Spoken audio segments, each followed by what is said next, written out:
আসসালামু আলাইকুম ওয়া রাহমাতুল্লাহি ওয়া বারাকাতুহু। আপনারা সবাই ভালো আছেন? আলহামদুলিল্লাহ, আলহামদুলিল্লাহ।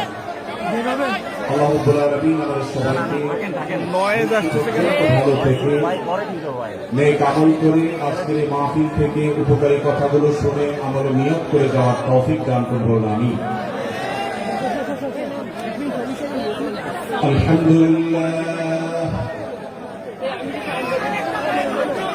الحمد لله نحمده ونستعينه ونستغفره ونؤمن به ونتوكل عليه ونعوذ بالله من شرور أنفسنا ومن سيئات أعمالنا من يهده الله فلا مضل له ومن يضلله فلا هادي له وأشهد أن لا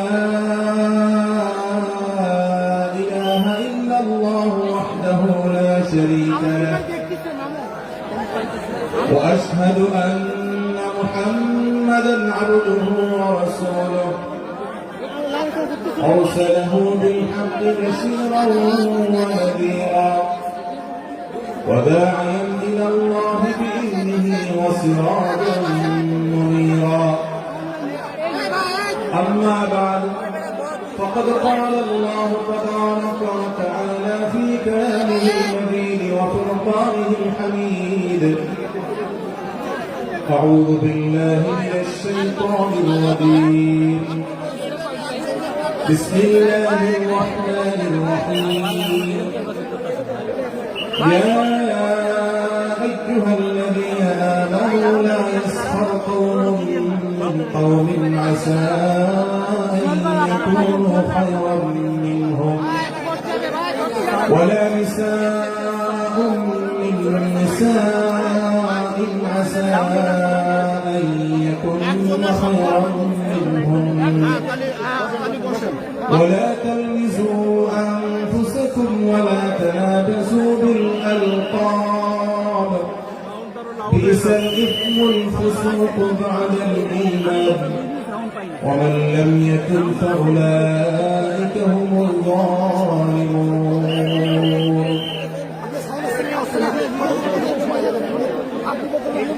আব্দুল ফাউন্ডেশন কর্তৃক আয়োজিত আজকের এই ঐতিহাসিক মাহফিলের সম্মানিত সভাপতি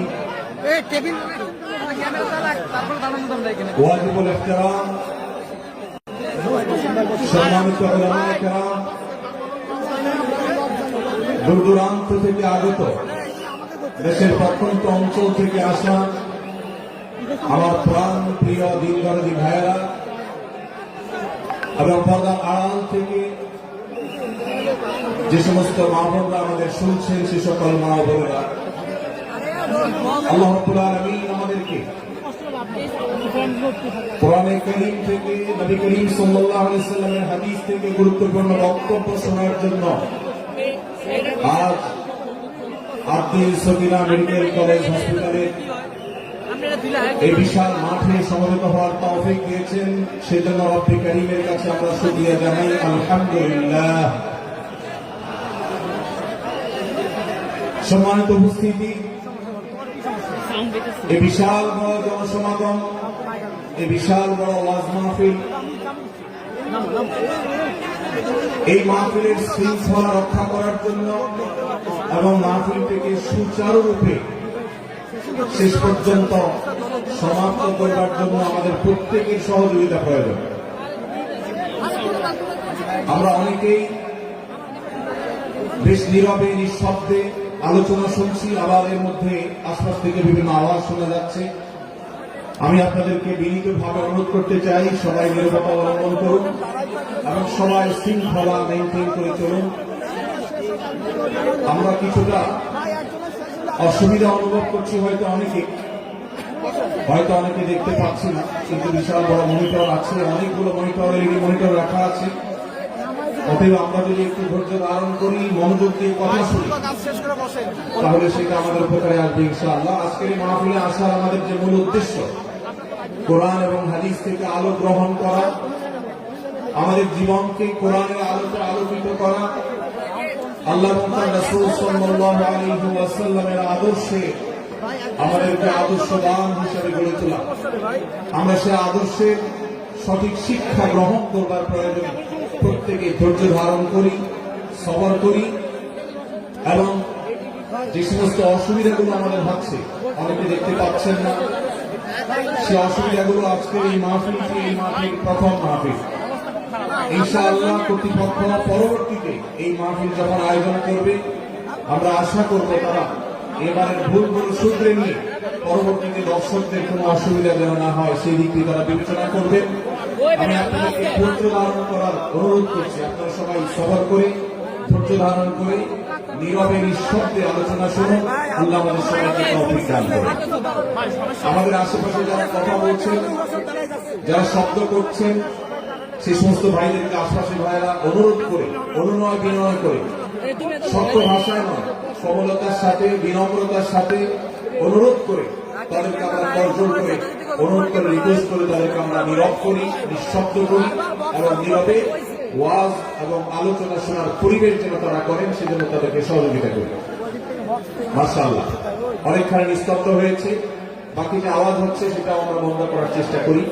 কোরআনের মজলিসে, কোরআনের আলোচনার মজলিসে যদি বিশৃঙ্খলা করা হয়, আলোচনা করা হয়, কথাবার্তা বলা হয়, অন্যকে শুনতে অসুবিধা সৃষ্টি করা হয়, তাহলে সেটা আলাদা একটা গুনাহের কাজ, যেটা ওয়াজের প্যান্ডেলে বসে এই গুনাহের কাজ কোন অবস্থাতে আমরা করতে পারি না। সেজন্য আমরা আশা করব শেষ পর্যন্ত ইনশাআল্লাহ আজকে এই 3 দিন ব্যাপী তাফসীর কোরআন মাহফিলের শেষ দিন, একবারে শেষ মুহূর্ত পর্যন্ত আমরা নীরব নিস্তব্ধ হয়ে আলোচনা শুনব। সারা দেশে যত শত সহস্র মাহফিল হচ্ছে, আজকের এই মাহফিল নানা কারণে অনন্য এবং একটা বিশেষ দৃষ্টান্ত স্থাপন করেছে। আজকের এই মাহফিলের অন্যতম বৈশিষ্ট্য হল যে এই মাহফিলে গতানুগতিক মাহফিলগুলোর মতো গভীর রাত পর্যন্ত আলোচনা হয় না। এটি একটি ভালো দিক এবং একটি আদর্শ মাহফিলের অন্যতম পূর্বশর্ত। গভীর রাত পর্যন্ত দূর দূরান্তে মাইক লাগিয়ে ওয়াজ মাহফিল আয়োজন করা কোন আদর্শ মাহফিলের চিত্র হতে পারে না। সেই বিচারে, সেই দৃষ্টিকোণ থেকে আব্দুল ফাউন্ডেশনের আজকের এই মাহফিলটি অত্যন্ত চমৎকার এবং অসাধারণ মাহফিল। কারণ এই মাহফিলের গত 2 দিনের খবর আমি নিয়েছি এবং আজকের দিন সম্পর্কে আমি জেনেছি যে গভীর রাত পর্যন্ত এবং দূর দূরান্ত পর্যন্ত মাইক লাগিয়ে মানুষকে ডিস্টার্ব করার মতো মাহফিল এখানে হচ্ছে না। এটি একটি ভালো দিক।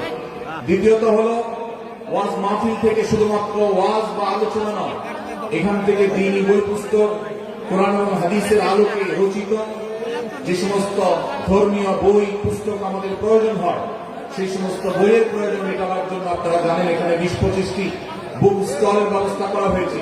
বিশাল বড় বই মেলার আয়োজন করা হয়েছে। অর্থাৎ জ্ঞান বিতরণের 2টি মাধ্যম এখানে একসঙ্গে পাওয়া যাচ্ছে। আমরা কোরআন থেকে আলোচনা শুনছি, আবার কোরআন হাদিসের আলোকে রচিত বই পুস্তক আমরা সাথে নিয়ে যেতে পারছি। এটিও এই মাহফিলের একটি বিশেষ বৈশিষ্ট্য। তৃতীয়ত হল আমাদের মা বোনদের প্রবেশ পথ, তাদের অবস্থান, এগুলোকে এতটাই স্বতন্ত্র করা হয়েছে, এতটাই এগুলোকে সেপারেট করা হয়েছে যে সেগুলো তাদের প্রাইভেসি, তাদের পর্দার যে বিধিবিধান, তাদের যে ব্যক্তিত্ব, তাদের যে অন্যান্য দিকগুলো আছে সেগুলোকে খুব ভালোভাবে মেনটেন করা হচ্ছে। এটি একটি আদর্শ মাহফিলের গুরুত্বপূর্ণ দিক।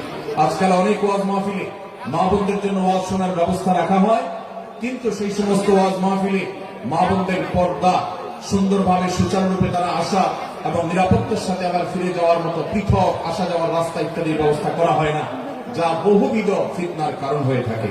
আজকের এই মাহফিলটিতে সেই দৃষ্টিকোণ থেকে একটি অন্য দৃষ্টান্ত স্থাপিত হয়েছে যে মা বোনদের জন্য পৃথক ওয়াজ শোনার ব্যবস্থা এবং রাস্তাঘাট পৃথক, যাতে করে তারা তাদের সেই পর্দার বিধিবিধানগুলো মেনটেন করে চলতে পারে। এই জন্য আমি কর্তৃপক্ষকে বিশেষভাবে ধন্যবাদ দিতে চাই।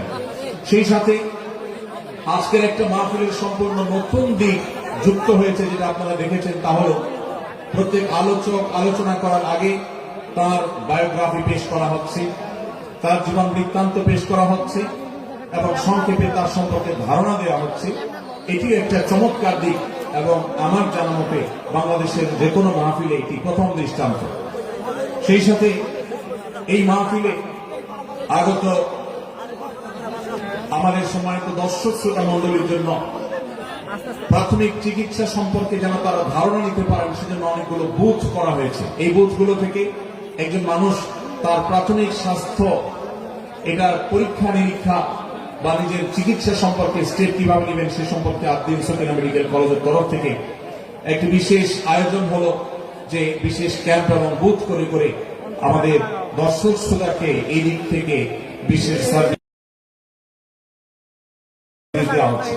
পর্যাপ্ত টয়লেটের ব্যবস্থা করার কথা আমি শুনতে পেরেছি, জানতে পেরেছি, এবং বক্তাদের আলোচকদের বিভিন্ন উক্তি সম্বলিত ফেস্টুন আমি দেখেছি, যেটা অত্যন্ত নতুন একটা দিক। যদিও সেখানে বক্তাদের ছবি না থাকলে, প্রিন্টেড ছবি না থাকলে সেটা ভালো ছিল। আমি আশা করব কর্তৃপক্ষ সেটি পরবর্তীতে খেয়াল রাখবেন। সেই সাথে আমি একটি বিশেষ অনুরোধ তাদেরকে করেছি, তা হলো এই 3 দিন ব্যাপী তাফসীর কোরআন মাহফিলে আলোচকগণ কোরআন এবং হাদিস থেকে যে সমস্ত আলোচনা বক্তব্য পেশ করেছেন এবং করবেন তার সবগুলো সামারি একটি স্মারক গ্রন্থ আকারে যদি প্রকাশ করা হয়, একটি স্মারক পুস্তিকা আকারে প্রকাশ করার পর যদি বিতরণ করা হয়, তাহলে মাহফিলটি হারিয়ে যাবে না, মাহফিলটি আমাদের ঘরে ঘরে থেকে যাবে, আমাদের জীবনকে আলোকিত করবে। আমি আশা করব ওয়াজ মাহফিল, যেটি এই দেশে সবচেয়ে প্রাচীনতম কালচারের অন্যতম, এদেশের সবচেয়ে শক্তিশালী সংস্কৃতির অন্যতম হল ওয়াজ মাহফিল। এই ওয়াজ মাহফিলগুলো আদর্শ ওয়াজ মাহফিলে পরিণত হবে। এই ওয়াজ মাহফিলগুলো মানুষের বিরক্তির কারণ হবে না। শহর এলাকার রাত বিরাতে গভীর রাত পর্যন্ত দূর দূরান্তে মাইক লাগিয়ে মানুষের দুর্ভোগ সৃষ্টির কারণ হবে না। উচ্চ শব্দ দিয়ে মানুষকে বিরক্ত করার কারণ হবে না মাহফিলগুলো। আমরা যদি আদর্শ ওয়াজ মাহফিলের দৃষ্টান্ত স্থাপন করতে পারি, তাহলে এই দেশ কোরআনের আলোয় আলোকিত হবে, হাদিসের আলোকে আলোকিত হবে, আমাদের ঘরগুলো আলোকিত হবে দ্বীনের নূর এবং আলো দ্বারা। আল্লাহ রাব্বুল আলামিন আমাদের সবাইকে কোরআন এবং হাদিসের আলো থেকে আলোকিত হওয়ার তৌফিক দান করুন। আজকের এই মাহফিলে আমরা যেরকম সবাই সমবেত হয়েছি, মাশাআল্লাহ, চরম নীরব নিস্তব্ধ পরিবেশে সবাই পিনপতন নীরব হয়ে এই মুহূর্তে কথা শুনছি। আমি আশা করব শেষ মুহূর্ত পর্যন্ত আমরা এই অবস্থা বজায় রাখবো। আরশে আজিমের মালিকের কাছে ফরিয়াদ করি, হে আল্লাহ, হে আরশের মালিক, আপনি আমাদের সবাইকে এখানে যেরকম একত্রিত হওয়ার তৌফিক দিয়েছেন, জান্নাতুল ফেরদাউসের আঙিনায় প্রিয় হাবিব মুহাম্মদ মুস্তাফা সাল্লাল্লাহু আলাইহি সাল্লামের সাথে আমাদেরকে এরকম একত্র হওয়ার, সমবেত হওয়ার তৌফিক দান করুন, আমিন। সম্মানিত ভাইরা, আমি আপনাদের সম্মুখে কোরআনে কারীমের গুরুত্বপূর্ণ একটি সূরা, সূরা হুজুরাতের একটি আয়াত তেলাওয়াত করেছি। সূরা হুজুরাতের 7টি বিশেষ সামারি আপনাদের সামনে আমি তুলে ধরতে চাই। এই সূরার বিশেষ তাৎপর্য, এই সূরার যে বিশেষ বার্তা, আজ বাংলাদেশের যে সমাজ বাস্তবতা রয়েছে, সেই সমাজ বাস্তবতায় সূরাতুল হুজুরাত প্রতিটি ঘরে ঘরে প্রত্যেক মুসলমানকে বারবার পাঠ করা, পুনর্পাঠ করা প্রয়োজন। আমার রব, আমার আল্লাহ যদি আমাকে শক্তি সামর্থ্য দিতেন, আমি আমার দেশের প্রত্যেক মুসলিম ভাইকে বোনকে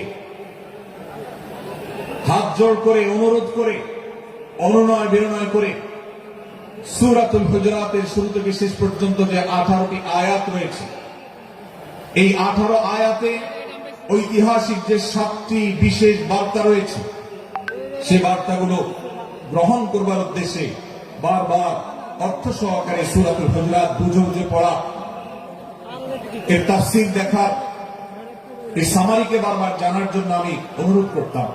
আল্লাহ তাআলা আমাদের সবাইকে সূরাতুল হুজুরাত এর আলো দ্বারা সবাইকে আলোকিত হওয়ার তৌফিক দান করুন।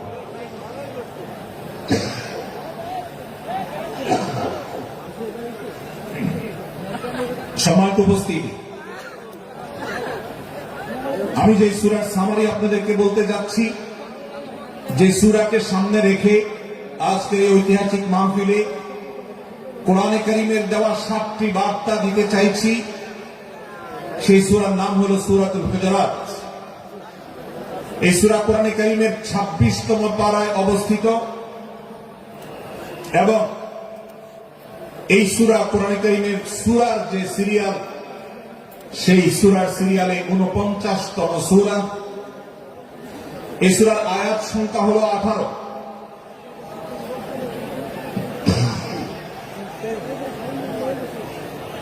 এই সূরা প্রথম থেকে পঞ্চম আয়াত পর্যন্ত প্রথম এই 5টি আয়াতে আল্লাহ রাব্বুল আলামিন তার প্রিয় নবী মুহাম্মদ মুস্তাফা সাল্লাল্লাহু আলাইহি ওয়াসাল্লাম, সবাই দরুদ পড়ি, সাল্লাল্লাহু আলাইহি ওয়াসাল্লাম। প্রিয় নবীজির নাম শুনলে দরুদ পাঠ করতে হয়, তার জন্য দোয়া করতে হয়। কারণ আল্লাহর হাবিব সাল্লাল্লাহু আলাইহি ওয়াসাল্লাম তার সমগ্র জীবনকে যে কষ্টের মধ্যে পার করেছেন, তার সমগ্র জীবনকে উৎসর্গ করেছেন, তা আপনার আমার হেদায়েতের জন্য, গোটা বিশ্ব মানবতার মুক্তির প্রয়োজনে।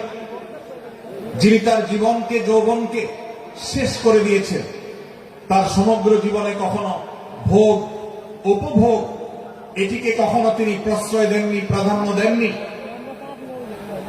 দিনাতিপাত করেছেন অত্যন্ত কষ্টের সাথে, শত সহস্র বাধার সম্মুখীন হয়েছেন, শুধুমাত্র কিয়ামত পর্যন্ত আগত সকল মুসলিম নরনারীর কাছে যেন কোরআনের বার্তা পৌঁছে যায়, সবাই যেন হেদায়েত প্রাপ্ত হয়ে যায়, সবাই যেন মুক্তি প্রাপ্ত হয়ে যায়, সবাই যেন জান্নাতি হয়ে যায়, সবাই যেন জাহান্নাম থেকে মুক্তি লাভ করে।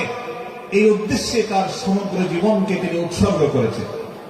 আমাদের হেদায়েতের জন্য, আমাদের কল্যাণের পথে আহ্বানের জন্য, আমাদের জান্নাতে নেওয়ার জন্য, যার সমগ্র জীবনে কখনো ভোগ উপভোগকে প্রশ্রয় দেননি, কষ্টে নিপতিত হয়েছেন।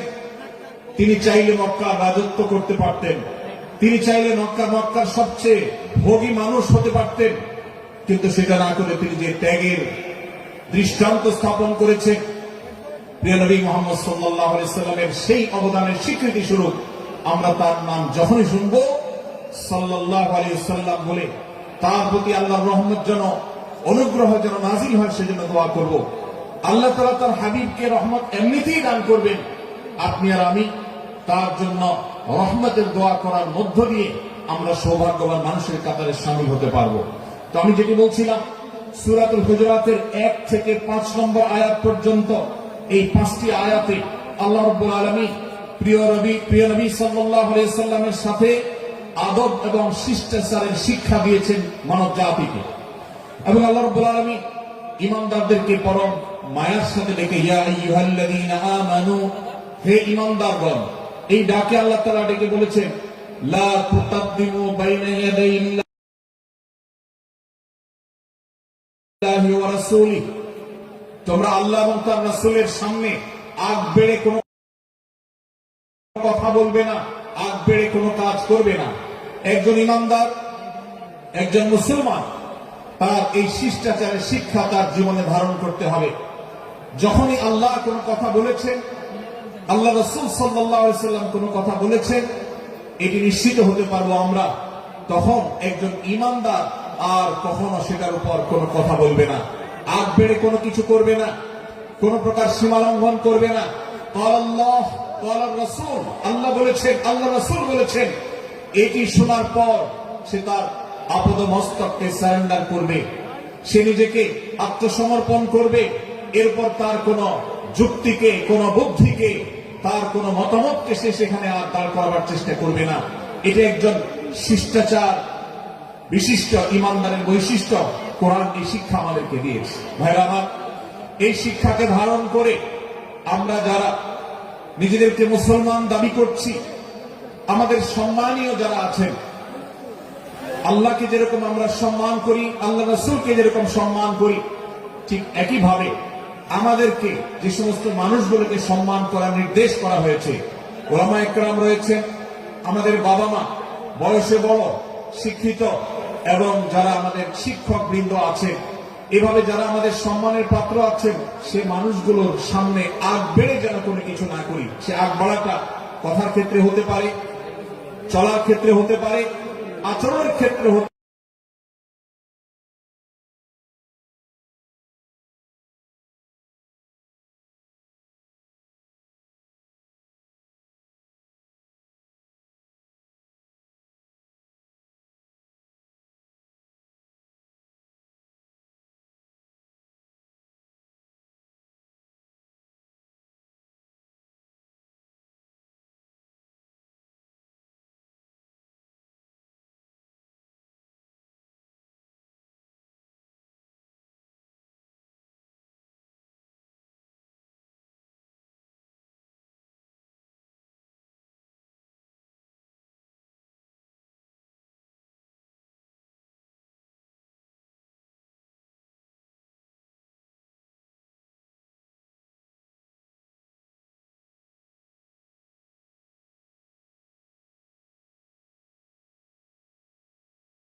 করতে পারে এই শিষ্টাচারের শিক্ষা সূরা হুজুরাতের প্রথম আয়াতে আমাদেরকে দেওয়া হয়েছে। প্রিয় ভাইরা আমার, আমাদের সমাজে আজ যে সমস্ত ভালো গুণের দুর্ভিক্ষ চলছে, ক্রাইসিস চলছে, অভাব চলছে, এর মধ্যে অন্যতম হলো আজ শিষ্টাচারের অভাব আমাদের সমাজের চতুর্দিকে আপনি দেখতে পাবেন পরিলক্ষিত। আর সেজন্য সূরা হুজুরাতের এই শিষ্টাচারের শিক্ষা আমাদের জীবনে খুবই গুরুত্বপূর্ণ। আমরা যখনই কোনো সম্মানীয় ব্যক্তির কাছে আমরা থাকব, তাদের কথার উপরে কথা বলা, তাদের সাথে তর্ক করা, তাদের আর সামনে আগ বেড়ে কথা বলা, এমনকি তারা যখন চলবেন তাদের সামনে সামনে হাঁটা, এই সবগুলো কোরআনের এই শিষ্টাচারের যে শিক্ষা আছে এর পরিপন্থী। প্রিয় নবী সাল্লাল্লাহু আলাইহি সাল্লামের সময়কার একটি ঘটনা, এক ব্যক্তি তার বাবার সাথে হেঁটে যাচ্ছিলেন, বোঝা যাচ্ছিল না যে তাদের মধ্যে বাবাকে সন্তানকে। অনেক সময় বাপ সন্তানের বাহ্যিক ভাবে দেখে বোঝা যায় না, এরকম কোন কোন ক্ষেত্রে হয়। জিজ্ঞেস করা হলো তাদেরকে, তোমাদের মধ্যে বাবাকে সন্তানকে? বলা হলো যে অমুক বাবা অমুক সন্তান। তখন নির্দেশনা দেওয়া হলো যে সন্তান তার হাঁটা এবং চলার মধ্য দিয়ে এই বিনয়ের প্রকাশ ঘটাতে হবে, আনুগত্যের প্রকাশ ঘটাতে হবে, সম্মান এবং শ্রদ্ধার প্রদর্শন করতে হবে, যার মধ্য দিয়ে বোঝা যায় যে কে সন্তান আর কে বাবা। এর জন্য জিজ্ঞেস করতে না হয়। আজ আমাদের যারা তরুণ আছি, আমরা যুবক আছি, আমরা অনেকেই পশ্চিমা সংস্কৃতি দ্বারা প্রভাবিত হয়ে আমরা শিষ্টাচারের এই গণ্ডি এবং সীমানা পার হয়ে চলে গেছি। কোরআন আমাদেরকে শিষ্টাচারের শিক্ষা দিচ্ছে যে আমরা সিনিয়রদের সামনে বিনয়ের সাথে আচরণ করব, তাদের সামনে সামনে চলা থেকে বিরত থাকব, যথাসম্ভব তাদেরকে অনুসরণ করার চেষ্টা করব, তাদের সাথে কথা হবে, তাদের আগ বেড়ে কথা হবে না, তাদের কোনো জিজ্ঞাসা থাকলে সেটা উত্তর হবে বিনয়ের সাথে। এই শিষ্টাচারের শিক্ষা আমাদেরকে দেওয়া হয়েছে।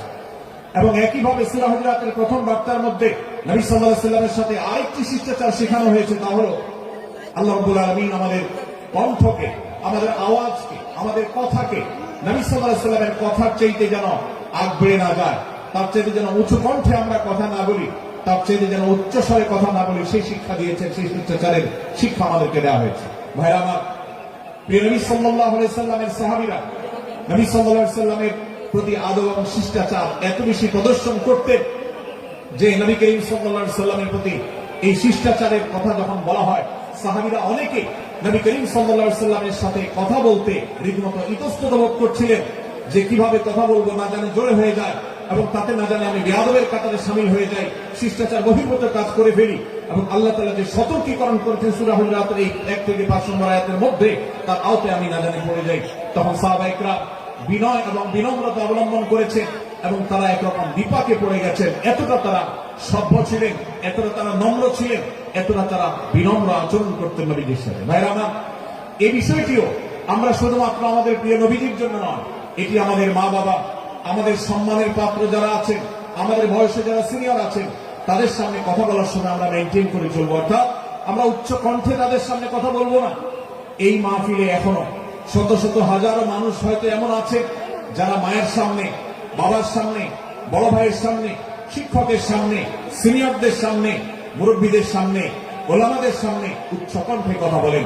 প্রিয় ভাইরা আমার, আমরা মুসলমানদের সন্তান, আমরা মুহাম্মদ সাল্লাল্লাহু আলাইহি সাল্লামের উম্মত, আমরা আবু বকর, ওমর, ওসমান, আলী রাদিয়াল্লাহু আনহুমের অনুসারী, আমরা কোরআনের অনুসারী। কোরআনের অনুসারী কখনো বেয়াদব হতে পারে? কোরআনের অনুসারী কখনো বেয়াদব হতে পারে?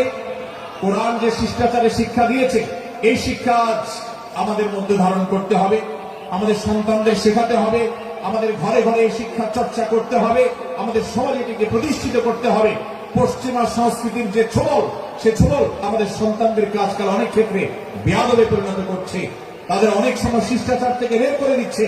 তারা কখনো স্বাধীনতার নামে, কখনো মত প্রকাশের নামে, কখনো বিভিন্ন নামে তারা কিন্তু হারিয়ে যাচ্ছে। আজকের এই বাস্তবতাকে উপলব্ধি করে সূরা হুজুরাতের 1 থেকে 5 নম্বর আয়াত, এই শিক্ষাকে আমাদের মধ্যে ধারণ করতে হবে। আল্লাহ তাআলা আমাদের সবাইকে সেই তৌফিক দান করুন। ভাইরা আমার, সূরা হুজুরাতের প্রথম বার্তা প্রিয় নবী সাল্লাল্লাহু আলাইহি ওয়াসাল্লামের সাথে শিষ্টাচার। আল্লাহ এবং তার রাসূলের সামনে,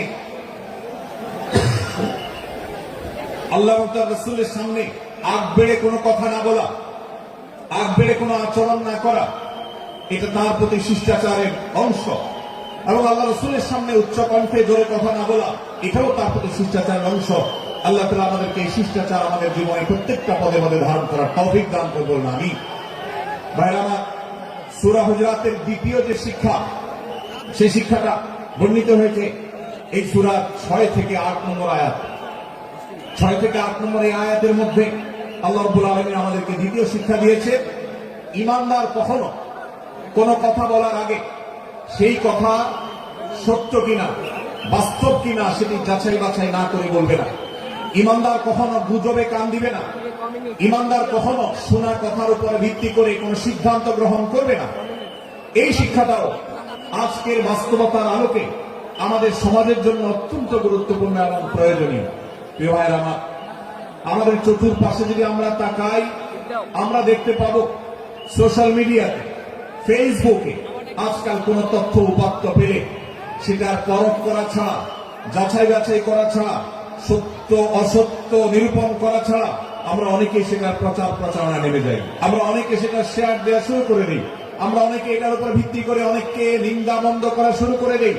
এমনকি আজ আমরা যেই জায়গায় দাঁড়িয়ে আছি, বাংলাদেশের যে সামাজিক বাস্তবতা, সেই বাস্তবতার আলোকে বলা যায় অনেক সময় অনেক ব্যক্তিকে সমাজে মিডিয়ার মাধ্যমে নানাভাবে হয়রানি করে তাকে খারাপ মানুষ হিসাবে, কালপিট হিসাবে দেখানো হয়, অথচ তার দোষ, যে সমস্ত দোষের কথা তাকে বলা হয়, যে সমস্ত দোষে তাকে দোষী বানানো হয়, সে সমস্ত দোষ থেকে তিনি সমস্ত এবং পবিত্র এবং পরিচ্ছন্ন।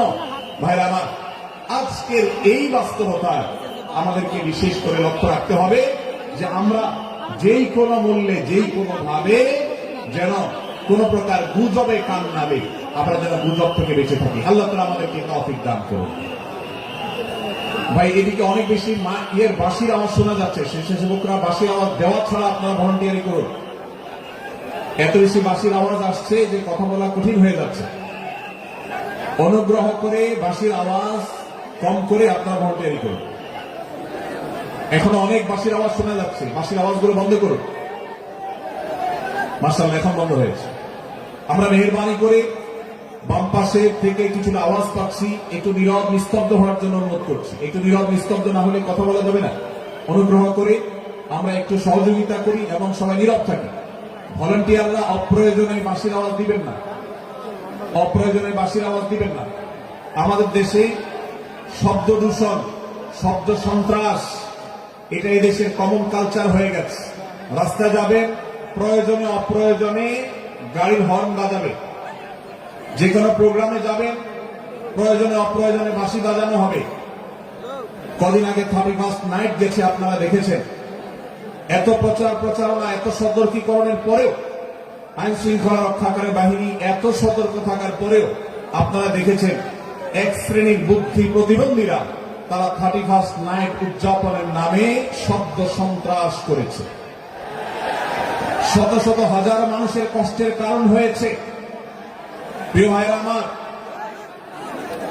ধর্ম হোক আর রাজনীতি, বিনোদন হোক আর আনন্দ হোক, যেই কোনো নামে যদি শব্দ সন্ত্রাস সৃষ্টি করে বা অতিরিক্ত শব্দ দূষণ করে, শব্দ সৃষ্টি করে মানুষকে অতিষ্ঠ করার কারণ হয়, সেটা কোন সভ্য সমাজের দৃশ্য হতে পারে না। আমরা সেই ইসলামের অনুসারী যে ইসলামে আমাদের প্রিয় নবী সাল্লাল্লাহু আলাইহি ওয়াসাল্লাম মসজিদে নববীতে তার একান্ত পরিবেশের মধ্যে এক সাহাবী জোরে কোরআন তেলাওয়াত করছিলেন। তিনি তাকে বলছিলেন, তুমি কোন বধির রবকে শোনাচ্ছ না, তোমার রব সবকিছু শুনতে পান, অতএব তুমি তোমার এই উচ্চ কণ্ঠের তেলাওয়াত দিয়ে আশপাশে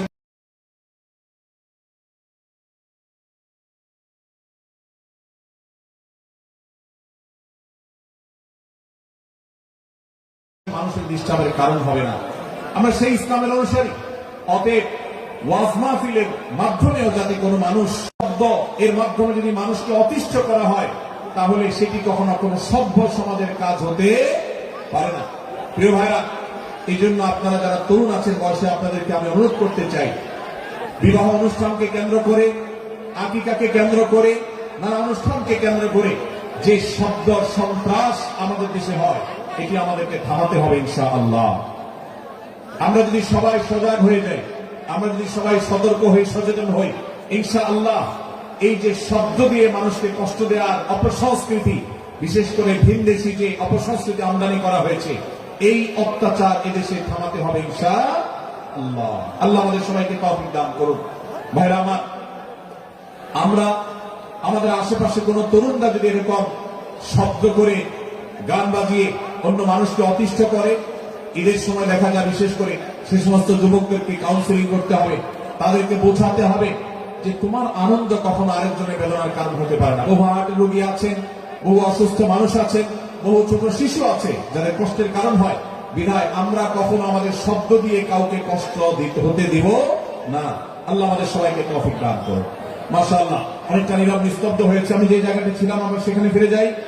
সূরা হুজুরাতের দ্বিতীয় শিক্ষার কথা বলছিলাম ভাইরা। 6 থেকে 8 নম্বর আয়াত যদি আপনি পাঠ করেন সূরা হুজুরাতের, আপনি দেখতে পাবেন সেখানে আল্লাহ রাব্বুল আলামিন ঈমানদারদেরকে যেই কোনো সংবাদ, যে কোনো তথ্য, বিশেষ করে অনির্ভরযোগ্য সূত্র থেকে যখন পাবে, ফাসিক থেকে যখন শুনবে, যার ভিতরে আল্লাহর ভয় নাই সেরকম মানুষ থেকে যখন পাবে, সেই সংবাদ তথ্য উপাত্ত যাচাই করা ছাড়া সেই সংবাদ যেন বলে না বেড়ায়। আপনি শহরে যান কিংবা গ্রামে, শিক্ষিত দেখুন কিংবা অশিক্ষিত, সর্বশ্রেণীর মানুষের মধ্যে আজ এই ব্যাধি দেখতে পাবেন চরম আকার ধারণ করেছে। কারোর ব্যাপারে কোন নেগেটিভ কথা শুনেছে, কোন মন্দ কথা শুনেছে, সে কথার প্রচার প্রচারণা শুরু করে দেন। সেটা কি সঠিক কিনা, সেটা কি সত্য কিনা, সেটা কি যথার্থ কিনা, সেটা কোনো প্রপাগান্ডা কিনা, সেটা কোনো মিথ্যাচার কিনা, সেটা কোনো গুজব কিনা, এটা যাচাই করার প্রয়োজন অনুভব করে না। অথচ আমরা সেই মুহাম্মদ সাল্লাল্লাহু আলাইহি সাল্লামের উম্মত, যে মুহাম্মদ সাল্লাল্লাহু আলাইহি সাল্লাম আমাদেরকে সতর্ক করেছেন, কাফা বিল মারই কাযিবান আন ইউহাদ্দিসা বিকুল্লি মা সামিআ, কোন ব্যক্তি যা শুনে সেটাই যদি বলে বেড়ায়, তথ্য উপাত্ত যাচাই না করে, সেটাকে ভালো করে যাচাই বাছাই না করে, সেটাকে অনুসন্ধান না করে, সত্য সত্য নিরূপণ করবার চেষ্টা না করে, তাহলে সে মিথ্যাবাদী হওয়ার জন্য যথেষ্ট।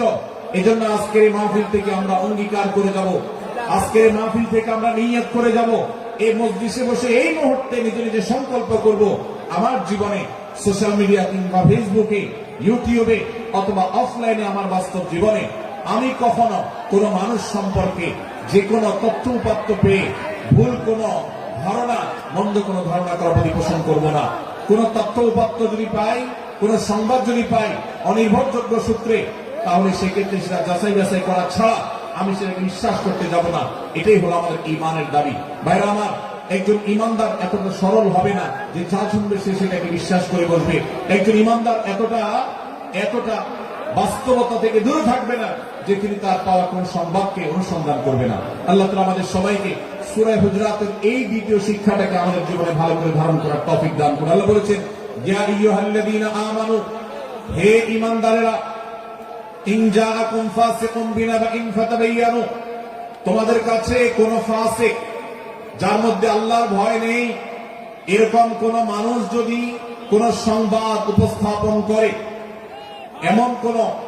এমনকি গণমাধ্যমেও যদি কোন সংবাদ প্রচারিত হয়, সংবাদদাতার মধ্যে যদি আল্লাহর ভয় না থাকে, সে যদি টাকার বিনিময়ে কারোর চরিত্র হনন করতে পারে, সে যদি অ্যাডভার্টাইজ পেয়ে কোন কোম্পানির হয়ে দালালি করতে গিয়ে অন্য কারোর বিরুদ্ধে কোন মিথ্যাচার করে, সে যদি বিদেশিদের এজেন্ডা বাস্তবায়ন করতে গিয়ে আলেম সমাজের চরিত্রকে কলঙ্কিত করে, কোন ভালো মানুষকে দোষী হিসাবে সাব্যস্ত করে, আল্লাহ তাআলা আমাদেরকে সতর্ক করেছেন, ফাতাবায়ানু, সেই সংবাদ সত্য কিনা আমাদেরকে যাচাই করতে হবে। আন তুসিবু কওমান বিজাহালাহ ফাতুসবিহু আলা মা ফাআলতুম নাদিমিন, যদি আমরা যাচাই বাছাই না করে যা শুনি সেটাকে বিশ্বাস করতে থাকি, তাহলে আমরা এক সময় লজ্জিত হতে হবে, অনুতপ্ত হতে হবে আমাদের এই ভুল অবস্থানের কারণে।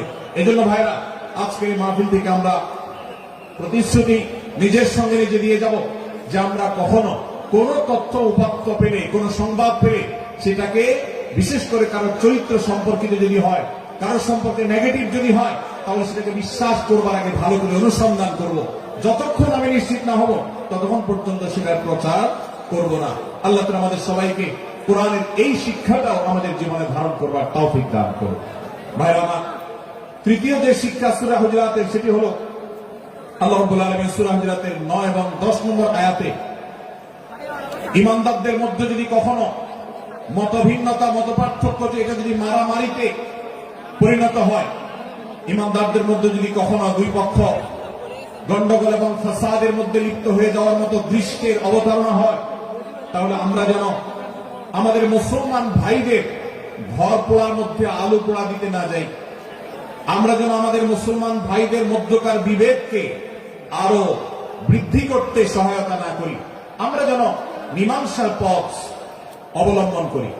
আমরা যেন তাদের মধ্যকার সম্পর্কে যে অবনতি হয়েছে সেটাকে দূর করবার চেষ্টা করি।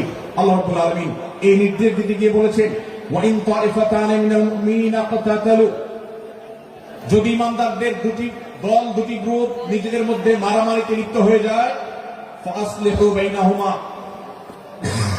তাহলে তোমরা সেই বিবাদমান দুটি দলকে মীমাংসা করবার চেষ্টা করবে। আজ আমাদের মধ্যে এরকম বহু বিষয়কে কেন্দ্র করে মুসলমানদের মধ্যে অনেক সময় মুখোমুখি অবস্থান আমরা দেখতে পাই, যা দুর্ভাগ্যজনক, যা হওয়ার কথা ছিল না। এমনকি জাগতিক বিষয়ে যেমন হয়, ধর্মের নামে, ইসলামের নামে আজ আমরা হাজার হাজার টুকরা হয়েছে। আজ গোটা বিশ্বে আমাদের মুসলমানদের যে অবস্থান দুর্বল হয়েছে, এর অন্যতম প্রধান কারণ হলো আমাদের অনৈক্য। আমরা যদি আজ আহলে কিবলা, আহলে সুন্নাহ ওয়াল জামাআতের অনুসারীরা নানান মত এবং পথের অনুসারী হওয়া সত্ত্বেও, নানান থট এবং পন্থার অনুসারী হওয়া সত্ত্বেও, আমরা যদি মৌলিক বিষয়গুলোর পর সবাই ঐক্যবদ্ধ থাকতাম, আমরা যদি আল্লাহ তাআলার দেওয়া ইত্তেহাদ মাআল ইখতিলাফ, বৈচিত্র্যময় ঐক্য, বিভিন্ন বিষয় মতভিন্ন থাকা সত্ত্বেও মৌলিক বিষয়ে ঐক্যমতে আমরা যদি থাকতে পারতাম, আমাদের মধ্যে যদি মুসলিম ভ্রাতৃত্ববোধ থাকতো, আমাদের মধ্যে যদি বলয় ভিত্তিক যে দেয়াল আর প্রাচীরগুলো আছে সেগুলো যদি না থাকতো, তাহলে আজ বাংলাদেশের বাস্তবতা হলো, বাংলাদেশে আল্লাহর কোরআন, আল্লাহ রাসূল সাল্লাল্লাহু আলাইহি ওয়াসাল্লামের হাদিসের আলোকে বাংলাদেশ আজ অটোমেটিক পরিচালিত হতো, ঠিক কিনা বলেন? আমরা যদি আজ ঐক্যবদ্ধ থাকতাম, তাহলে এদেশে হাতে গোনা যাবে এরকম স্বল্প সংখ্যক নাস্তিকেরা, ইসলাম এবং মুসলমানদের শত্রুরা, তারা আমাদেরকে নিয়ে তারা আজ যে খেলা খেলছে, আমাদেরকে যে তারা শাসন করছে, আমাদেরকে যে তারা তাদের অধীনস্থ করে রাখছে, আমাদের উপরে যে আজ ভিনদেশী কালচার চাপিয়ে দিচ্ছে, আমাদের উপরে তারা যে আজ কর্তৃত্ব করছে, আমাদেরকে আজ টুকরা টুকরা করছে, এই দুঃসাহস তারা কোনোদিন দেখাতে পারত না যদি আমরা ঐক্যবদ্ধ থাকতাম। ভাইরা আমার, এই জন্য আমরা সব বিষয়ে সবাই একমত হব না। আজকের এই মাহফিলে যত মানুষ এসেছেন সবাই সব বিষয়ে একমত নন। এমনকি আজকের এই মাহফিল কর্তৃপক্ষ যে আয়োজন করছেন 3 দিন ব্যাপী, এই মাহফিলে আপনারা দেখেছেন এখানে কওমি এবং আলিয়া উভয় জায়গা থেকে বক্তা নির্বাচন করা হয়েছে, অসাধারণ সমন্বয় করা হয়েছে। এটি একটি ঐক্যের বার্তা। আমরা আশা করব মাঠ পর্যায়ে আমরা যারা কাজ করব, আমরা প্রত্যেকে আমাদের অন্য মতের, ভিন্ন মতের যে সমস্ত মুসলমান ভাইরা আছেন, তার সাথে আপনার কোন থটগত মত পার্থক্য থাকতে পারে, চিন্তাগত কোন ভিন্ন মত থাকতে পারে, কিন্তু দিন শেষে তিনি আপনার মুসলমান ভাই। তার আল্লাহ আর আপনার আল্লাহ এক, তার রাসূল এবং আপনার রাসূল এক, তার কিবলা এবং আপনার কিবলা এক, তার কোরআন আর আপনার কোরআন এক, তার নামাজ আর আপনার নামাজ এক, তার রোজা আর আপনার রোজা এক, তার যাকাত এবং আপনার যাকাত এক, তার সাথে আপনার মোটা এবং মৌলিক বিষয়ে কোনো মত পার্থক্য নাই। অতএব ছোটখাটো বিষয়কে কেন্দ্র করে আপনি যদি তাকে আপনার প্রতিপক্ষ মনে করেন, আপনি যদি তাকে আপনার শত্রু মনে করেন, এটা হবে আপনার ইসলামের জন্য, আপনার জন্য, এদেশের মুসলমানদের জন্য সবচেয়ে বড় ভুল। ভাইরা আমার, হারদি হযরত আশরাফ আলী থানভী রহমাতুল্লাহ আলাইহির সর্বশেষ খলিফা আবুল হক রহমাতুল্লাহ আলাইহি বলতেন, दीन के हर काम करने वालों को रफीक समझो, फरीक न समझो। যারাই আল্লাহর দ্বীনকে বুলন্দ করবার জন্য, যারাই আল্লাহর দ্বীনকে সেবা দেওয়ার জন্য, খেদমত করার জন্য কাজ করছে, তার পদ্ধতি তোমার থেকে ভিন্নতর হতে পারে। তাকে তুমি তোমার বন্ধু মনে করো, সহযাত্রী মনে করো, পথযাত্রী মনে করো, সহযোদ্ধা মনে করো, তোমার প্রতিপক্ষ মনে করবে না। প্রিয় ভাই আমার, আজ বাংলাদেশে ইসলাম যতটা পিছিয়ে আছে তার প্রধান কারণ হলো আমাদের অনৈক্য। আজ আমরা যদি আমাদের মধ্যকার যে সমস্ত দেয়াল এবং প্রাচীরগুলো, অদৃশ্য প্রাচীরগুলো উঠে আছে, যেগুলো আমাদের মুসলিম ভ্রাতৃত্বকে ভেঙে খান খান করে দিয়েছে, টুকরো টুকরো করে দিয়েছে, যদি আজ আমরা সে সমস্ত অদৃশ্য প্রাচীরগুলো দূরে সরাতে পারতাম, আমার ভিন্ন মতের ভাইকে যদি আমার ভাই মনে করতে পারতাম, তার যদি আমি কল্যাণকামী হতে পারতাম, আল্লাহর কোরআনের ঘোষণা অনুযায়ী এই মুসলমানদের ঐক্যবদ্ধ শক্তিকে দমাবার শক্তি পৃথিবীর কারোর নাই, কারোর নাই, কারোর নাই। আজ আমার ভাইয়েরা ফিলিস্তিনে মার খাচ্ছে, যদি আজ গোটা বিশ্বের মুসলমানরা আমরা ফিলিস্তিনে মুসলমানদের উদ্ধারের ব্যাপারে ঐক্যবদ্ধ থাকতাম, ফিলিস্তিনে মুসলমানের দিকে চোখ তুলে তাকাবার শক্তি বিশ্বের কোন কাফেরদের থাকতো না। আজ যদি আমরা আমাদের মুসলমান নির্যাতিত ভাইদের ব্যাপারে সারা বিশ্বের মুসলমানরা ঐক্যবদ্ধ অবস্থান গ্রহণ করতে পারতাম, মুসলমানের দিকে চোখ তুলে তাকাবার শক্তি বিশ্বের কোন কারো থাকতো না। ভাইরা আমার, গোটা বিশ্বে ঐক্য প্রতিষ্ঠা করা আপনার আমার মতো সাধারণ মানুষের দ্বারা হয়তো সম্ভবপর হবে না, কিন্তু আমরা যারা মাঠ পর্যায়ে কাজ করছি, আমি আপনাদেরকে করজোড় করে অনুরোধ করতে চাই। আমি জানি আপনার এলাকাতে, আপনার মহল্লাতে আপনার সাথে অন্য মুসলমান ভাইদের অনেক ক্ষেত্রে মতভিন্নতা আছে। সেটা রাজনৈতিক দৃষ্টিভঙ্গির ক্ষেত্রে হতে পারে, সেটা ধর্মীয় থট এবং মানহাজ মাযহাব মাসলাকগতভাবে হতে পারে, সেটা অন্য কোন ইস্যু ভিত্তিক মত পার্থক্য হতে পারে। আল্লাহর জন্য, আল্লাহর ওয়াস্তে আল্লাহর ওই আয়াতকে মেনে আমল করার চেষ্টা করি আমরা। আল্লাহ বলেছেন, ওয়া'তাসিমু বিহাবলিল্লাহি জামিআন ওয়া লা তাফাররাকু, তোমরা আল্লাহর রশিকে সবাই ঐক্যবদ্ধভাবে আঁকড়ে করে ধরো, ঐক্যবদ্ধভাবে আল্লাহর রশিকে আঁকড়ে ধরো, তোমরা পরস্পর বিচ্ছিন্ন হয়ে যেও না। আমরা অনেক ফরজের কথা শুনেছি, নামাজ রোজা ফরজ আমরা জানি, বাবা মার প্রতি সদ্ব্যবহার করার ফরজের কথা আমরা জানি, আত্মীয়তার সাথে সুসম্পর্ক, আত্মীয়তার বন্ধন রক্ষার কথা আমরা জানি, ফরজ হওয়ার কথা জানি, কিন্তু মুসলমানদের ঐক্যবদ্ধ থাকতে হবে এই ফরজের কথা আমরা অনেকেই জানি না। ভাইরা আমার, মুসলমানদেরকে আল্লাহ রাব্বুল আলামিন ঐক্যবদ্ধ থাকার নির্দেশ দিয়েছে।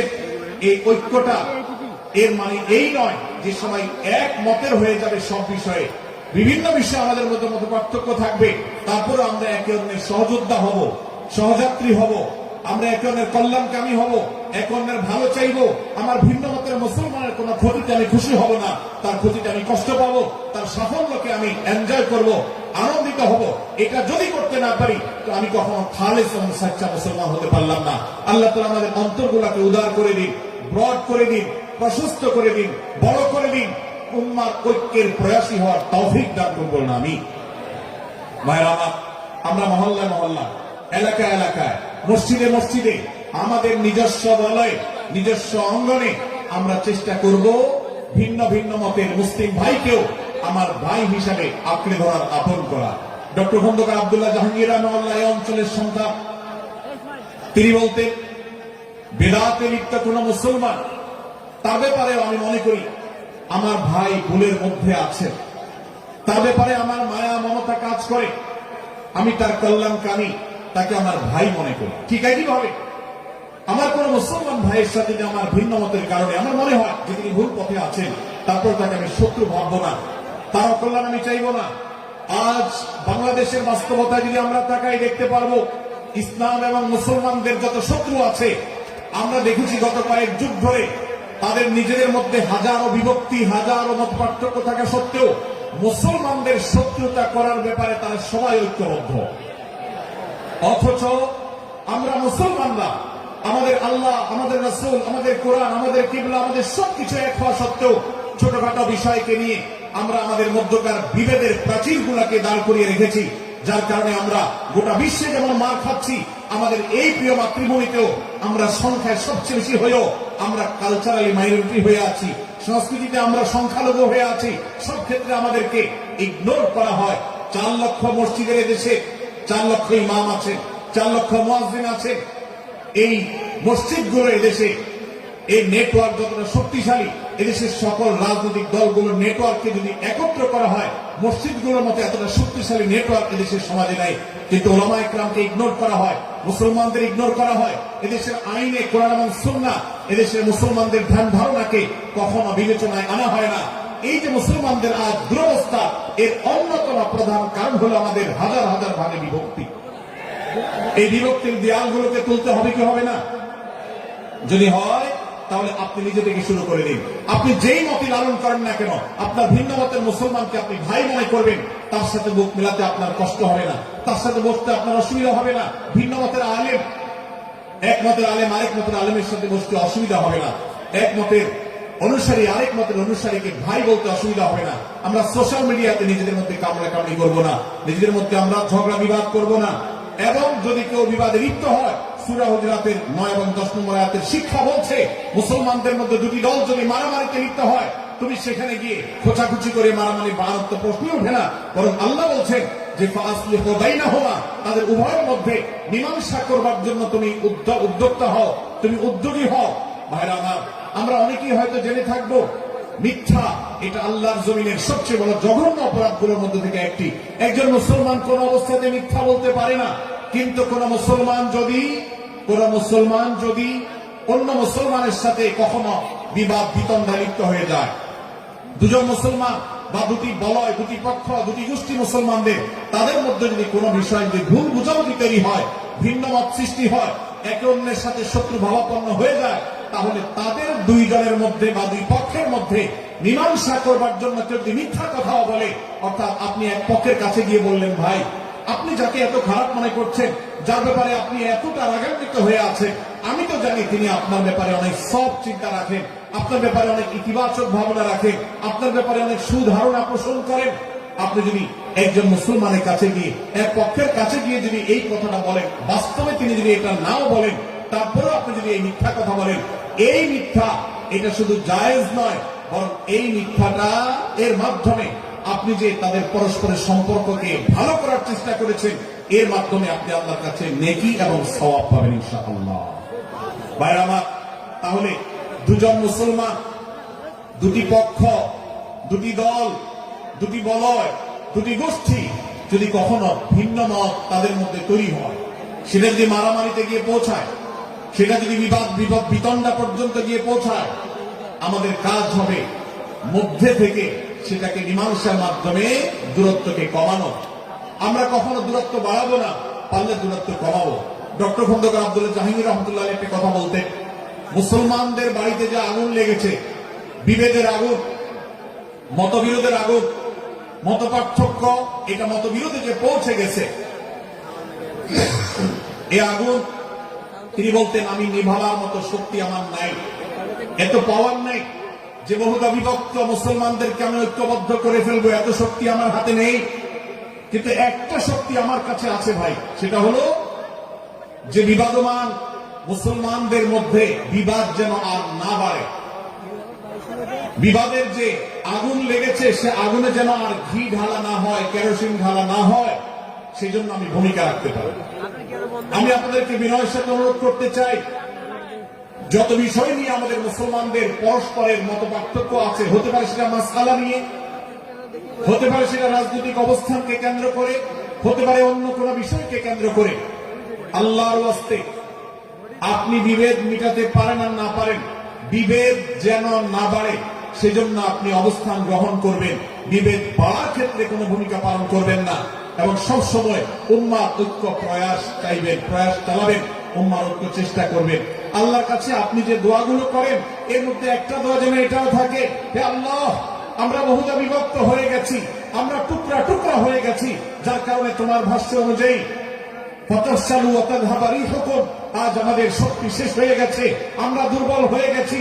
আজ বাংলাদেশের বাস্তবতা যদি আমরা বলি, যে দেশে 90-95 ভাগ মানুষ মুসলমান, সে দেশে আজ হাতে গোনা কিছু নাস্তিক, কিছু ইসলাম বিদ্বেষী, মুসলমান বিদ্বেষীরা, তারা আমাদেরকে আজ উঠা বসা করায়, তারা আমাদের আইন নির্ধারণ করে, তারা আমাদের শাসক নির্ধারণ করে, তারা আমাদের সব বিষয়গুলোকে নির্ধারণ করে দেয়।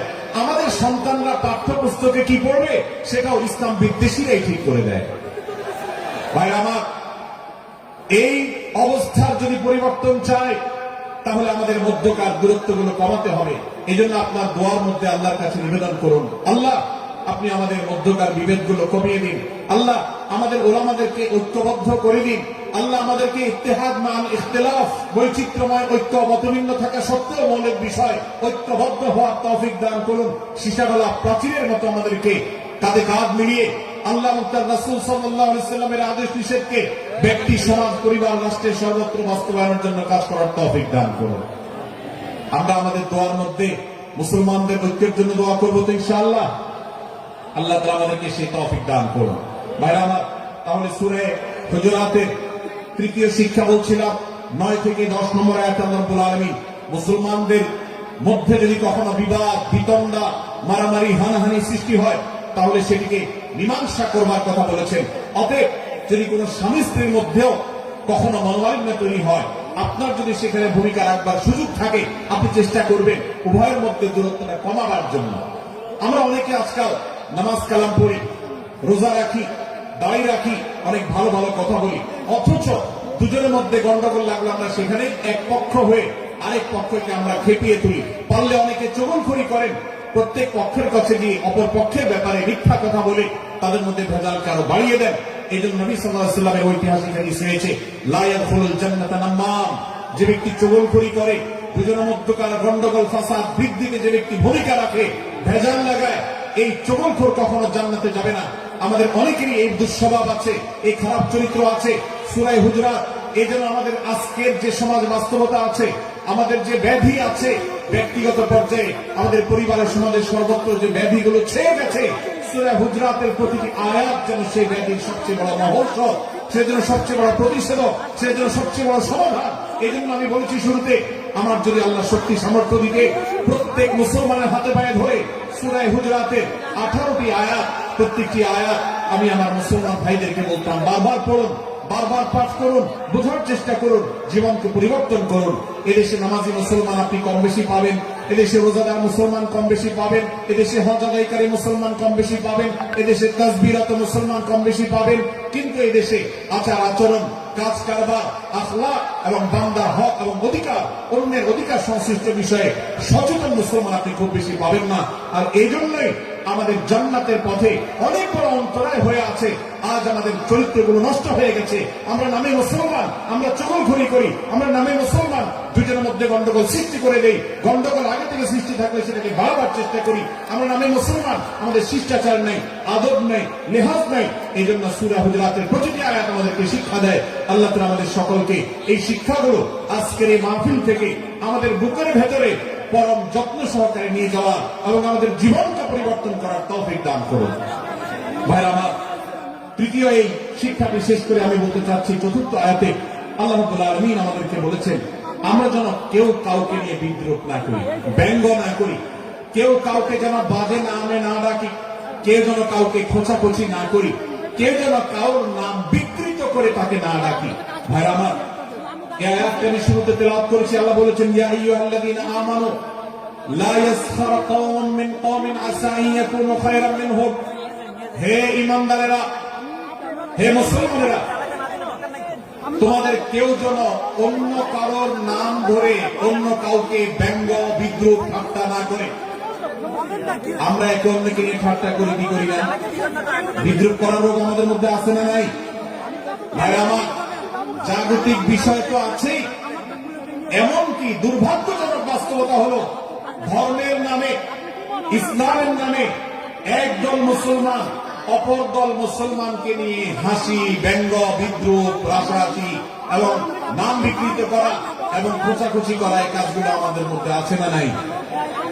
আমরা যারা ইসলামের খেদমত মনে করে আমার ভিন্ন মতের, ভিন্ন দলের মুসলমানকে খোঁচাখুচি করি, আমরা যারা আল্লাহর খেদমত মনে করে, ইসলামের সেবা মনে করে, দাওয়াতের কাজ মনে করে, ইসলাম প্রচার মনে করে, ভিন্ন মতের অন্য দলের মুসলমানকে নিয়ে ব্যঙ্গ, বিদ্রুপ আর হাসাহাসি করি, তাদেরকে সোশ্যাল মিডিয়াতে, অনলাইনে, অফলাইনে তুচ্ছ-তাচ্ছিল্য করি, আল্লাহর শপথ করে বলছি, এটা ইসলামের সেবা নয়, এটা হলো প্রবৃত্তির পূজা, এটা হলো আপনার নফসের পূজা, এটা হলো আপনার প্রবৃত্তির গোলামি করা, এটা আল্লাহর গোলামি নয়, এটা ইসলামের খেদমত না, এটা ইসলামের 12টা বাজানো। ভাইরা আমার, কোন অবস্থাতে একজন মুসলমান অন্য মুসলমানকে নিয়ে ব্যঙ্গ, বিদ্রুপ করতে পারে না। আমার মুসলমান ভাই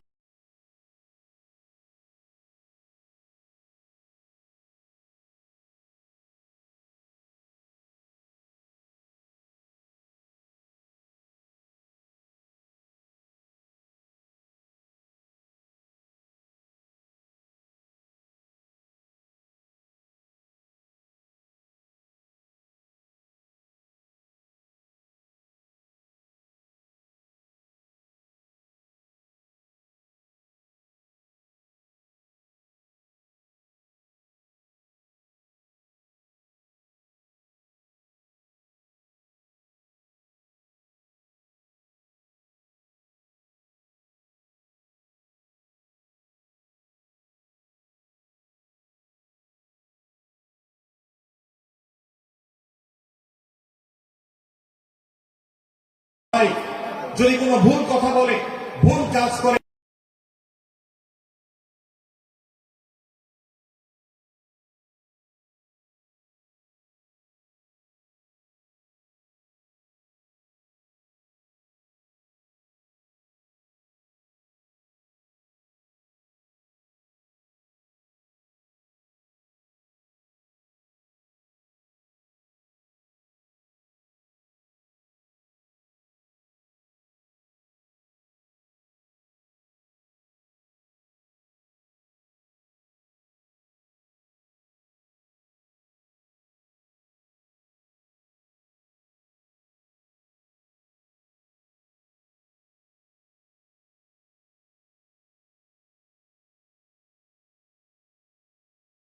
জাহান্নামে আমরা এনজয় করি, আমরা হাসাহাসি করি। আমাদের রুচি নষ্ট হতে হতে আজ এই পর্যায়ে এসেছে যে এটা আমাদের এনজয়ের বিষয় হয়েছে, এটা আমাদের আনন্দের বিষয় হয়েছে। ভাই আমার, সূরা হুজুরাতের এই আয়াত অর্থাৎ 11 নম্বর আয়াত, এই আয়াত বলছে আমাদের জন্য কোন মুসলমানকে, কোন মানুষকে ব্যঙ্গ বিদ্রুপ করা হারাম। কোন মুসলমানকে ব্যঙ্গ বিদ্রুপ করা কি হারাম। অতএব আপনি রসিকতা করে যদি কারোর সাথে ব্যঙ্গ বিদ্রুপ করেন এবং সেটা যদি তার মনে কষ্ট হওয়ার কারণ হয়, তিনি যদি সমাজের মানুষের কাছে হেয় প্রতিপন্ন হন, তাহলে ইসলামী দৃষ্টিকোণ থেকে সারা বিশ্বের সমস্ত ওলামাদের ঐক্যমতে সেটা হারাম। আমরা চুরি করা হারাম জানি, আমরা ডাকাতি করা হারাম জানি, আমরা মাদক সেবন করা হারাম জানি, আমরা নামাজ ত্যাগ করা হারাম জানি। এই সমস্ত হারাম থেকে আমরা অনেকেই বেঁচে থাকি, কিন্তু আমি আমার মুসলমান ভাইয়ের চরিত্র হনন করছি শুধুমাত্র সাধারণ জীবনযাত্রার ক্ষেত্রে করছি তা নয়, এমনকি ধর্মের নামে, ইসলাম প্রচারের নামে, দাওয়াতের নামে আমরা আমাদের প্রতিপক্ষ মুসলমান ভাইকে নিয়ে অনেক সময় ব্যঙ্গ বিদ্রুপ করি, হাসাহাসি করি, তাকে ছোট করি, তাচ্ছিল্য করি, হেয় করি, তার সম্মানহানি করি। আমরা জানি না আমাদের প্রিয় নবী সাল্লাল্লাহু আলাইহি ওয়াসাল্লাম এর একটা হাদিস আমাদের সামনে রয়েছে, সহিহ মুসলিমে বর্ণিত হয়েছে। নবী করিম সাল্লাল্লাহু আলাইহি ওয়াসাল্লামের এই হাদিস আজ সবচেয়ে অসহায় হাদিস। অসহায় হাদিস এই জন্য বললাম যে আজকের এই হাদিসের উপরে কেউ আমল করে না, এই হাদিসটাকে কেউ পাত্তা দেয় না, এই হাদিসকে কেউ গুরুত্ব দেয় না। অথচ এই হাদিস প্রত্যেক মুসলমানের বুকে বুকে ঝুলিয়ে রাখা দরকার। এই হাদিস আমাদের ঘরে ঘরে ঝুলানো দরকার। এই হাদিস আমাদের অফিসগুলোতে শোভা পাওয়া দরকার। এই হাদিস আমাদের জীবনে বাস্তবায়ন হওয়া দরকার। নবী করিম সাল্লাল্লাহু আলাইহি ওয়াসাল্লাম সেই হাদিস বর্ণনা করেছেন। আবু হুরায়রা রাদিয়াল্লাহু তাআলা আনহু তিনি বলেছেন, লা তাহাসাদু, লা তাহাসাদু, হে মুসলমানরা, তোমরা কেউ কাউকে কখনো হিংসা করবে না, কেউ কাউকে হিংসা করবে না। আমাদের মধ্যে হিংসা আছে না নাই? হিংসা আছে না নাই? আমরা একে অন্যকে হিংসা করি। একদল মুসলমান অন্য দল মুসলমানকে হিংসা করে, কেউ কারো ভালো দেখতে পারে না। ভাইরা আমার, আল্লাহ নবী বলেছেন, লা তাহাসাদু, তোমরা একে অন্যকে হিংসা করো না।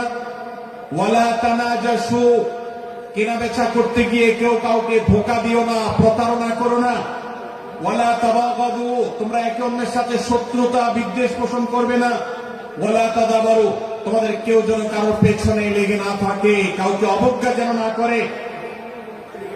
ওয়ালা ইয়াবি আহাদুকুম আলা বাই'i আখিহি, এবং তোমাদের কেউ যেন আরেকজনের কেনাবেচার উপরে সেখানে ইন্টারফেয়ার করে সে যেন সেখানে কোন প্রকার ক্ষতিগ্রস্ত কাউকে না করে। ওয়া কুনু ইবাদাল্লাহি ইখওয়ানা, হে মুসলমানরা, তোমরা আল্লাহর বান্দা, ভাই ভাই হয়ে থাকো। তোমাদের মধ্যে মত পার্থক্য থাকুক, দলগত মত পার্থক্য, অবস্থানগত মত পার্থক্য, ধর্মগত মত পার্থক্য পার্থক্য, মাযহাব মাসলাকগত মত পার্থক্য থাকুক, কিন্তু তোমরা আল্লাহর বান্দা ভাই ভাই হয়ে থাকো।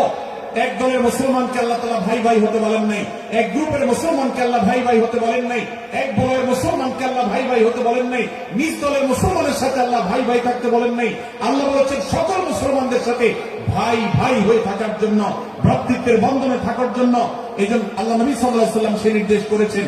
আল্লাহ নবী সাল্লাল্লাহু আলাইহি ওয়াসাল্লাম আরো বলেছেন, আল মুসলিমু আখুল মুসলিম, মুসলমান মুসলমানের ভাই, লা ইয়াজলিমুহু ওয়ালা ইয়াখযুলুহু, কোন মুসলমান কোন মুসলমানকে জুলুম করতে পারে না, তার আইল ঝেলতে পারে না, তার জমি দখল করতে পারে না, তার অধিকার নষ্ট করতে পারে না, তাকে কথা দিয়ে অত্যাচার করতে পারে না, ওয়ালা ইয়াখযুলুহু, তাকে অপমানিত করতে পারে না, লাঞ্ছিত করতে পারে না, ওয়ালা ইয়াকযিবুহু, তার সাথে মিথ্যা বলতে পারে না, ওয়ালা ইয়াফতিরহু, তাকে তাচ্ছিল্য করতে পারে না। আত্তাকওয়া হাহুনা, আত্তাকওয়া হাহুনা, আত্তাকওয়া হাহুনা। নবীজি তিনবার নিজের বুকের দিকে তাকিয়ে দেখিয়েছেন, তাকওয়া এখানে, তাকওয়া এখানে, তাকওয়া এখানে। আমাদের অন্তরকে ভালো করতে হবে, সমস্ত মুসলমানদের জন্য উদার হতে হবে, কলিজাকে বড় করতে হবে, মনটাকে ব্রড করতে হবে, প্রশস্ত করতে হবে, অন্য মুসলমানকে ভাই মনে করতে হবে। কোন ভিন্ন মতের মুসলমানের সাথে শত্রুতা পোষণ করা যাবে না। ভাইরা আমার, অতএব এই হাদিসকে সামনে রেখে এই হাদিসের শেষ অংশে নবী সাল্লাল্লাহু আলাইহি ওয়াসাল্লাম বলেছেন, আল মুসলিমু কুল্লুল মুসলিমি আলাল মুসলিমি হারামুন দামুহু ওয়া মালুহু ওয়া ইরদুহু।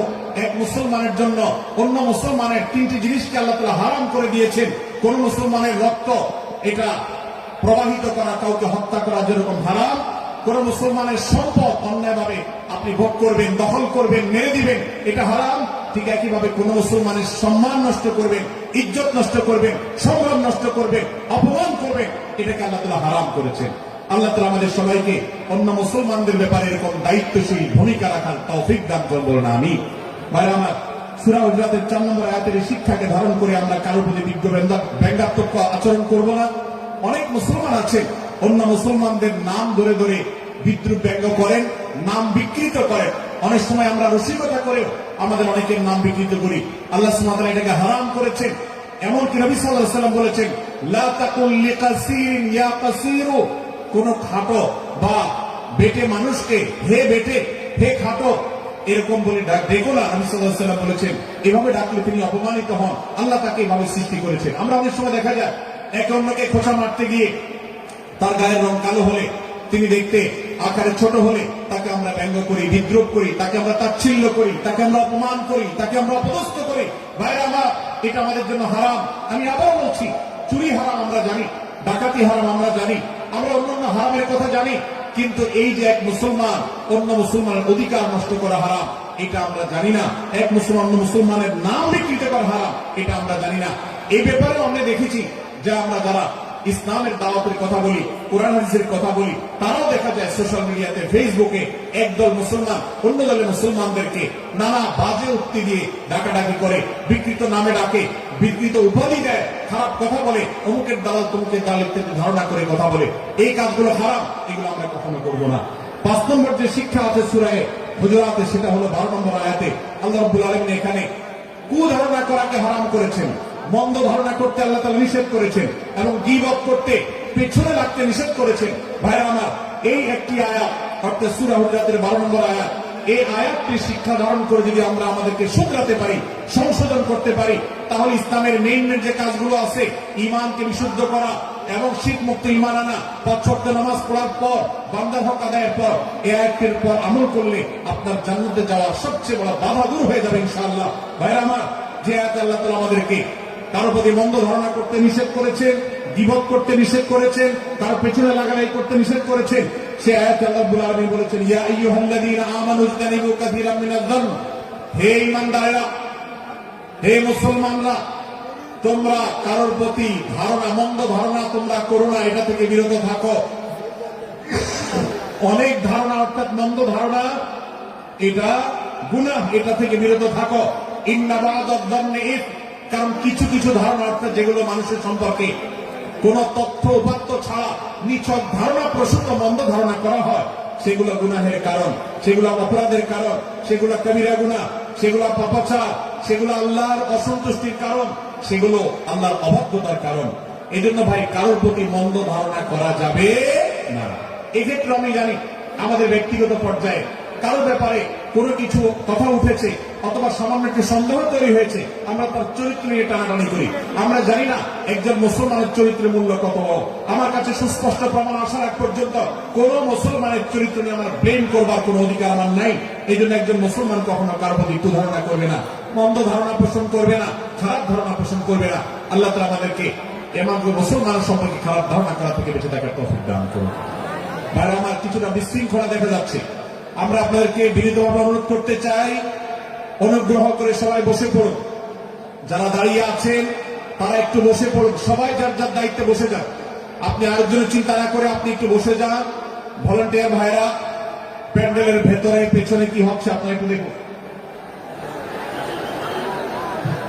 ডান পাশে যে সমস্ত ভাইরা আছেন, ভাইরা আপনারা আমার কথা শুনুন। ডান পাশে আমার প্যান্ডেলের ডান পাশে যারা আছে আপনাদেরকে আমরা অনুরোধ করছি, ওয়াজ মাহফিলের মঞ্চে তাফসীর কোরআন মাহফিলের প্যান্ডেলে এসে আমরা যদি বিবাদ বিতণ্ডায় লিপ্ত হই, আমরা সে বিষয়ে আলোচনা করছি। আল্লাহর ওয়াস্তে আমরা বিবাদ বিতণ্ডা বন্ধ করি। আপনারা একটু শান্ত হন, আল্লাহর জন্য একটু সবর করেন। ভাইরা আমার, এদিকে যে কিছুটা বিশৃঙ্খলা দেখা যাচ্ছে, আপনাদেরকে আমরা অনুরোধ করছি আপনারা একটু বিশৃঙ্খলা বন্ধ করুন। ভাইরা এখানে যারা দাঁড়িয়ে আছেন সবাই বসে যান, সবাই বসে যান, সবাই বসে যান। যশোরের মানুষের দুর্নাম হোক আপনারা কি চান? আপনারা কি চান যশোরের মানুষের দুর্নাম হোক? তাহলে আশপাশে ভাইরা আমাদেরকে সবাইকে বসাই দেন, বসাই দেন। কাউকে দাঁড়ায় থাকতে দিবেন না। ভাই সবাই বসে, সবাই বসে যান। এখানে যারা দাঁড়িয়ে আছেন সবাই বসে, অনুগ্রহ করে সবাই ধৈর্য ধারণ করেন এবং বসে। আজকের মাহফিল সুন্দরভাবে শেষ হোক। আপনারা কি চান কি চান না? ভাই আপনারা কি চান কি চান না? যদি আপনারা চান, অনুগ্রহ করে আমার ডান পাশে যারা বিশৃঙ্খলা করছেন তারা বসে যান। আপনাদেরকে আমরা অনুরোধ করছি এখান থেকে বসে যান। আপনারা কি ডক্টর মিজানুর রহমান আজহারীর সাথে আলোচনা শুনতে চান কি চান না? যদি চান তাহলে মেহেরবানি করে আওয়াজ বন্ধ করে পরিবেশ শান্ত করে। এখানে অল্প কিছু মানুষের মধ্যে বিশৃঙ্খলা দেখা যাচ্ছে। কোন কারণে এত বড় মাহফিল, এত মানুষের, লাখো লাখো মানুষের সমাগম, এখানে কোন কারণে ঝামেলা হতেই পারে। কিন্তু আমরা অনুগ্রহ করে ধৈর্য ধারণ করি। ধৈর্য কোথায়? সবাই বসে যায়, সবাই বসে যান, আওয়াজ বন্ধ করেন। ভলান্টিয়ার ভাইরা এদিকে বিনয়ের সাথে মানুষদেরকে বসানোর জন্য চেষ্টা করেন। আশপাশের যারা আছেন বসে, তারা দাঁড়ানো ভাইদেরকে হাতে পায়ে ধরে বসান। সবাই সবাইকে টান দিয়ে বসান। ভাই এই পাশে যারা বিশৃঙ্খল আচরণ করছেন তারা আপনারা একটু বসেন। আপনার যদি বিশৃঙ্খল আচরণ না থামান তাহলে সেক্ষেত্রে মাহফিল সুন্দরভাবে শেষ করা যাবে না। আমার আলোচনার শেষের দিকে আমরা আলোচনা শেষ করে এসে নামাজ পড়বো, তারপরে আমাদের শেষ অধিবেশন হবে ইনশাআল্লাহ।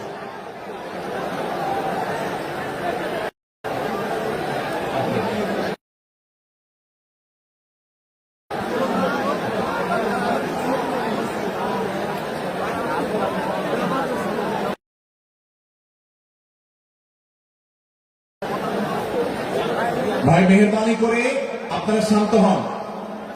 আমাদের আলোচনার পর আজকের আমাদের প্রধান আকর্ষণ এবং প্রধান বক্তা ডক্টর মিজানুর রহমান আজহারী হাফিজাহুল্লাহ তিনি আসবেন, তিনি আলোচনা করবেন। তারপরে আমরা মাঠে ইনশাআল্লাহ সবাই জামাতের সাথে ইশার সালাত আদায় করব। আমি কয়েক মিনিটের মধ্যে আলোচনা শেষ করব, আপনারা মেহেরবানি করে শান্ত হন। জাযাকুমুল্লাহ খাইর। ভাইরা আমার, আমি যে জায়গাটা ছিলাম, সূরা হুজরাতের 12 নম্বর আয়াতে আল্লাহ রাব্বুল আলামিন আমাদেরকে সূরা হুজরাতের পঞ্চম শিক্ষা দিয়েছেন। মুসলমানদের জন্য যা গুরুত্বপূর্ণ তা হলো আমরা কারোর প্রতি মন্দ ধারণা করব না। এই ক্ষেত্রে ডক্টর আব্দুল্লাহ জাহাঙ্গীর রহমানুল্লাহর একটা উক্তি আমার মনে পড়ে। তিনি বলেছেন যে আজ আমাদের যারা ধর্ম চর্চা করি, আমরা যারা নিজেদেরকে প্র্যাকটিসিং মুসলমান মনে করি, আমাদের সবচেয়ে হুজুরদের সবচেয়ে পছন্দের গুনাহ হলো মন্দ ধারণা করা, অন্যের ব্যাপারে খারাপ ধারণা করা। অমুক অমুকের দালাল, তমুক তমুকের দালাল, কোন তথ্য উপাত্ত ভিত্তি প্রমাণ ছাড়া নিছক ধারণার উপর ভিত্তি করে অন্য মুসলমান ভাইকে আমি এরকম নানা তকমা দিয়ে আমরা কবিরা গুনাহে লিপ্ত হচ্ছি। আমরা এই বদ ধারণা করা, মন্দ ধারণা করা যে কবিরা গুনাহ অনেকে জানি না। অনেকের পেছনে লাগছে, অনেকের ওয়াজ শুনছি দোষ বাই করার জন্য, স্ট্যাটাস পড়ছি ভুল বাই করার জন্য।